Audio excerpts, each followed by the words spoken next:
اللہ اللہ اللہ اللہ اللہ اللہ اللہ۔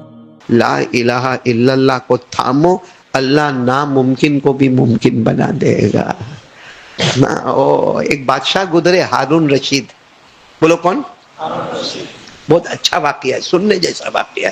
بادشاہ کا نام کیا ہے؟ ہارون رشید۔ بادشاہ کو پتا چلا کہ میرے علاقے میں ایک گھر ہے اور اس گھر میں 10 چور بیٹھے ہیں۔ کتنے بیٹھے ہیں؟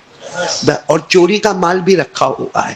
اب ڈائریکٹ بادشاہ کو انفارمیشن آوے تو معاملہ بہت تعجب والا ہوتا کہ اتنی ساری پولیس کیا کرتی ہے، اتنے سارے درباری کیا کرتے، اتنے سارے سیکیورٹی کیا کرتے، اتنے سارے جو ہمارے جاب میں لگے ہوئے ہیں وہ کیا کرتے، کہ ڈائریکٹ بادشاہ کو خبر آتی ہے کہ فلاں علاقے میں فلاں گھر اور کتنے چور بیٹھے ہیں، 10 چور۔ بادشاہ بڑے غصے میں، ہارون رشید رحمت اللہ علیہ بڑے غصے میں سارے پولیسوں کو جمع کیا۔ کیا کرتے ہو؟ تنخواہ لیتے ہو نا، ہر مہینہ کھانا پینے کا انتظام ہوتا ہے نا، فلاں علاقے میں فلاں گھر میں 10 چور بیٹھے ہیں اور تم لوگ یہاں آرام سے بیٹھے ہو، تمہیں پتا نہیں؟ جاؤ اور سب کو پکڑ کے لاؤ، ایک کو بھی چھوڑنا نہیں۔ اب یہاں سے پوری ٹیم نکلی، پورا قافلہ نکلا، پوری جماعت پولیس کی نکلی اور پورے سیکیورٹی کے ساتھ، پورے ہتھیاروں کے ساتھ وہ گئے۔ اور صحیح میں ایسا ہی ہوا، جب وہ علاقے میں پہنچے، وہ گھر میں پہنچے اور دروازہ توڑا، کتنے بیٹھے تھے اندر؟ 10۔ اور سارا لوٹ مال کا سامان خیر سب جمع کیا۔ 10 کے 10 کے ہاتھ میں کڑیا، پاؤں میں بیڑیا، جیسا ہوتا ہے نا چوروں کے ہاتھ میں ہوتی کڑی ہوتی ہے، پاؤں میں بیڑی ہوتی ہے، اور 10 کے 10 کو لے کر۔ اس میں ایک بہت چالاک تھا، بولا ایک بہت چالاک تھا۔ جب لے کے آ رہے تھے نا، وہ پولیس لے کے آ رہے تھے، تھوڑا سفر تھا، لمبا تھا، باتیں ہو رہی تھی، ایک کسی طریقے سے بھاگ گیا۔ بولو ایک بھاگ گیا۔ اور بھاگ گیا، اس کے بعد میں ان کو پتا چلا وہ ایک فرار ہو گیا، اور پکڑنے گئے، بھاگو بھاگو، پکڑو پکڑو، مگر وہ نکل گیا۔ تو اب کتنے رہ گئے؟ 9۔ اور بادشاہ کو خبر تھی کتنے ہیں اور ہے کتنے ہیں، سب کو اپنی نوکری کی فکر کہ اب اگر 9 لے کر گئے اور بادشاہ کو جا کر کہا کہ ایک بھاگ گیا تو بادشاہ تو ہم سب کو بھگا دے گا، ہم سب کے بیوی بچے معلوم نہیں کیا ہوگا، ہو سکتا بادشاہ ہمارے قتل کا حکم دے تو ہماری بیوی بیوہ ہو جائے گی، بچے یتیم ہو جائیں گے، کرے کیا کرے، کیونکہ بادشاہ کو انفارمیشن ملی ہے کہ چور کتنے ہیں 10، ہم کتنے لے کے جا رہے ہیں 9۔ تو انہوں نے یوں دیکھا، ایک کھیت کے اندر بیچارہ کوئی غریب آدمی، وہ کھیتی کر رہا تھا، بہت غریب آدمی، اس کے بدن پہ پورے کپڑے بھی نہیں، یہاں سے یہاں تک کے کپڑے پہنا ہے اور بیچارہ کھیتی کر رہا ہے، اس کو کچھ نہیں معلوم کہ دنیا میں کیا ہے کیا نہیں۔ کہا لے لو اس کو، کیونکہ اپنے کو تو ٹوٹل پورا کرنا ہے 10 کا۔ اس کو پکڑا، کہا چور نالائق کمبخت آؤ، ہاتھوں میں کڑیا، پاؤں میں بیڑیا۔ وہ حیران، کیا ہوا کیا؟ میں تو میری کھیتی کر رہا ہوں، میری بیوی وہ دوسرے گاؤں میں رہتی ہے، میرے بچے رہتے، میرے کھانے پینے کے لال ہے۔ کہا نہیں، بادشاہ کے سامنے بتانے کا، اتنی چوری کیا، اتنا یہ کیا، اتنا ویسا کیا، اتنا۔ کہا میں نے کبھی چوری کے بارے میں سوچا نہیں، اگر سوچا ہوتا تو یہاں مزدوری کائے کو کرتا، یہاں کھیت میں اپنے آپ کو کائے کو کھپاتا۔ کہا تو نے کیا ہے، تو چور ہے۔ آج کل بھی وہی زبردستی والا معاملہ چلتا ہے، اور زبردستی اس کو پکڑا۔ اب سیدھے ہارون رشید نے پوچھا کتنے ہیں؟ تو کہا 10۔ گنا 1 2 3 4 5 6 7 8 9 10۔ جب اس کی طرف ہارون رشید آئے نا تو کہا بادشاہ میری بات سنو، میں چور نہیں ہوں، میں تو کھیتی کر رہا تھا، میں تو کھیت میں اپنا کام کر رہا تھا، ان لوگوں نے بادشاہ نے کہا مجھے کچھ نہیں سننا ہے، ڈائریکٹ انفارمیشن آئی ہے کہ 10 چور ہے، سب کو جیل میں بند کرو۔ اور وہ بیچارے کو بھی لے گئے، 10 کو کہاں لے گئے؟ جیل میں لے گئے۔ اچھا جیل میں رہے 1 آدھ مہینہ، کہاں رہے؟ جیل میں رہے۔ پھر بادشاہ کو رحم آیا، کہا ایک کام کرو، سب کو کہو کہ لیٹر لکھو۔ اس زمانے میں خط لکھتے تھے کہ لیٹر لکھو اور اپنے کوئی رشتہ دار کو بلاؤ، اتنی پینلٹی بھرو اور آزاد ہو جانا، یعنی ہم چھوڑ دیں گے لیکن اتنا پینلٹی بھرنا پڑے گا، اس کے بعد ہم چھوڑ دیں گے۔ تو وہاں کا جو جیلر تھا نا، اس نے سب کو جمع کیا، کہا بھائی سب اپنے اپنے رشتہ دار کو بلاؤ، اپنے اپنے رشتہ دار کو بلاؤ، لو یہ خط لو، سب کو خط دینے لگا، لو خط لو، لکھو اپنے رشتہ دار کو، اور سب کا رشتہ دار آئے گا، اتنی پینلٹی بھرے گا، اس کو ہم چھوڑ دیں گے۔ تو 9 جو تھے وہ تو بہت ہوشیار تھے، پھٹاپٹ اپنے رشتہ داروں کو خط لکھا۔ کچھ زمانے میں تو وہ رشتہ دار آ بھی گئے، پینلٹی بھری، اور وہ جیلر نے اس کو کہا تو لکھا، کس کو لکھوں؟ پہلی بات تو برابر لکھنا نہیں آتا، اور دوسری بات ہے کہ میری بیوی کہاں بیچاری بھوکی پیاسی ہوگی، میرے بچے کہاں ہوں گے، میرا تو چھوٹا سا ایک آشیان ہے، ایک جھوپڑا ہے، کچھ معلوم نہیں کیا، میں یہاں ہوں وہ وہاں ہے، کچھ معلوم نہیں، کھایا ہوگا پیا ہوگا۔ تو جیلر نے کہا اندر ہی پڑا رہے گا، وہ جو شرطا تھا جیلر کا اندر ہی پڑا رہے گا، کیونکہ بادشاہ نے شرط رکھی اور وہ کچھ بھی سننا نہیں چاہتا۔ ہارون رشید بادشاہ نے شرط رکھی ہے، رشتہ دار آوے، پینلٹی بھرے اور جائے۔ اس نے کہا اللہ دو میں بھی خط لکھوں۔ ہاں لکھتا ہوں، جس کو بھی لکھوں۔ اس نے خط لکھا نا تو شروع کس سے کیا معلوم؟ من العبد الذلیل الی الرب الجلیل۔ پہلا جملہ لکھا، ایک گنہگار بندہ خط لکھ رہا ہے، کس کو لکھ رہا ہے؟ الی الرب الجلیل، اللہ جل جلالہ کو لکھتا۔ اور پھر اس نے لکھا میں تو بے قصور ہوں، میرے کو کیوں پکڑ کے رکھا ہے، اتنے مہینے سے کیوں میرے کو اندر رکھا ہے، کچھ سمجھ میں نہیں آتا۔ اور جیلر کو کہا، تو جیلر نے کہا اس کو پوسٹ کرنا ہے، کیونکہ ایڈریس تو اوپر ہے۔ بولے پوسٹ ووسٹ نہیں کرنا ہے، اسے آسمان کی طرف اڑا دو۔ تو جیلر ہنسنے لگا، یہ اڑائیں گے تو وہ زمین پہ جائے گا، اڑائیں گے تو زمین پہ جائے گا، تیرا کام اڑانا ہے اڑا دینا، باقی جو ہوگا سو ہوگا۔ وہ جیلر نے اڑا دیا، صبح کا وقت تھا، فجر کے بعد کا وقت تھا، وہ جیلر نے ایسے ہی ہوا میں پھینک دیا۔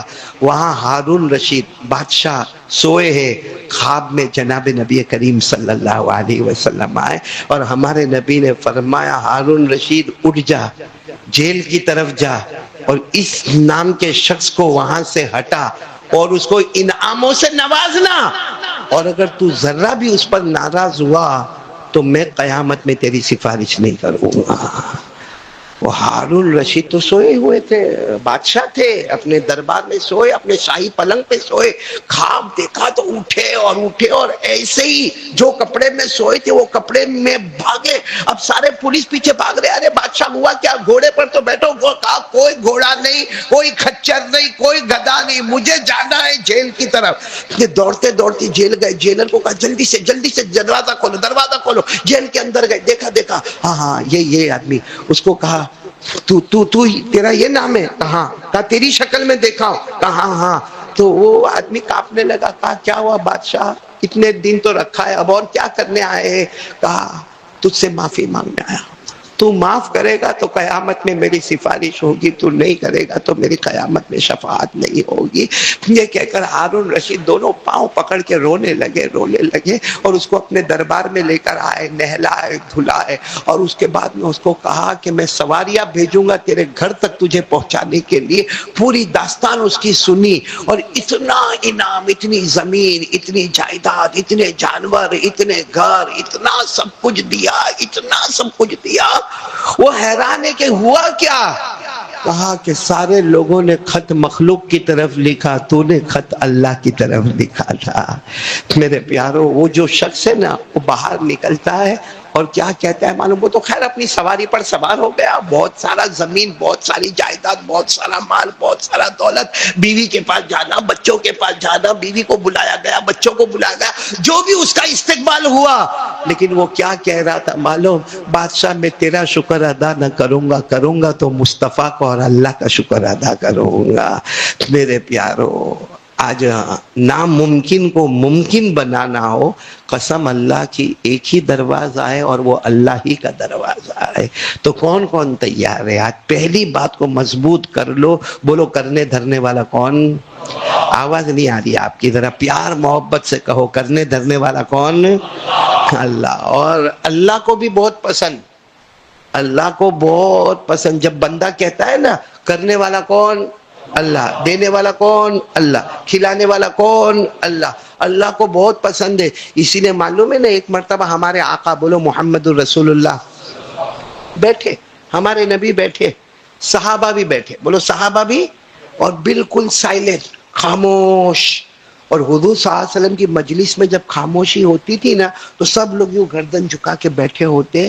ہمارے نبی صلی اللہ علیہ وسلم بھی خاموش بیٹھے ہوئے. وہ معلوم نہیں اتنے بڑے مجمع میں ایک نے پڑھنا شروع کر دیا، ایک نے قرآن پڑھنا شروع کیا. اور کیا قرآن پڑھا معلوم ہے؟ آپ بھی پڑھو گے، میں بھی پڑھوں گا. پڑھو. کیا پڑھنا شروع کیا؟ قل هو اللہ احد اللہ الصمد لم یلد ولم یولد ولم یکن له کفوا احد. اب انہوں نے جیسے پڑھا، اب اتنے خاموش مجمع میں آواز آئی تو ہمارے آقا صلی اللہ علیہ وسلم نے ایسے چہرے انور اٹھایا اور پوچھا من یقرأ، کون پڑھ رہا ہے، کون پڑھ رہا ہے؟ تو وہ کھڑے ہو گئے. کہا میں، اللہ کے رسول میں پڑھ رہا ہوں، اور آپ کو تکلیف ہوئی تو معاف کرنا. ہمارے نبی نے فرمایا ادھر آؤ. قریب آئے، آ کر کہا اللہ کے رسول میں نے پڑھا. ہمارے نبی نے فرمایا کیوں پڑھا، کیوں پڑھا؟ کہا آپ بیٹھے ہیں، مجمع بیٹھا ہے، مجھے اللہ کی توحید آ گئی. میں نے وہ سورت پڑھی جس میں اللہ نے اپنے کلمے کو جمع کر کے سمندر بنا دیا ہے.